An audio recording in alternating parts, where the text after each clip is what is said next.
Sigara bağımlılığı dünyada özellikle fiziksel, sosyal, psikolojik yıkıcı boyutta etkilere sahiptir. Dünyada her yıl 7 milyon insanın, ülkemizde de yaklaşık olarak 100 bin kişinin ölümüne sigara bağımlılığının sebep olduğu tespit edilmiştir. Özellikle sigaranın ve tütün kullanımının kardiyovasküler hastalıklar, kalp krizi geçirme, inme felç geçirme, periferik bacak damarlarında tıkanıklık oluşturma, akciğer kanseri, böbrek kanseri, prostat kanseri gibi kanser türlerine yol açtığını hepimizin malumudur. Bütün gençlerimizi bu anlamlı günde sigara bırakmaya ve tütünsüz hava sahasını desteklemeye davet ediyorum. Gerçekten sigaranın yarattığı etkileri biz hekimler olarak çok sık klinik pratiğimizde görüyoruz.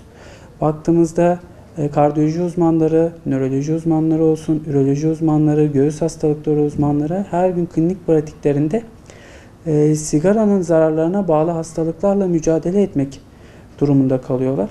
Dolayısıyla bizim ana amacımız sigaranın önemli bir halk sağlığı problemi olarak kabul edip primer koruyucu sağlık hizmeti olarak sigara bırakılmasının tüm gençler arasında yaygınlaştırılmasını hedefliyoruz. Pasif sigara içiciliği dediğimiz durum aslında çok daha tehlikeli bir durum haline gelmiş durumda.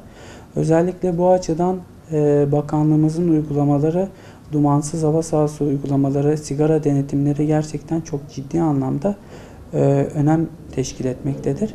Bu açıdan pasif sigara içiciliğine maruz kalıp sigaranın yarattığı tahribata indirekt olarak maruz kalmayı engellemek açısından da dumansız hava sahası oluşumu açısından tüm vatandaşlarımızın el birliği içinde birbirlerine destek olmaları gerekiyor.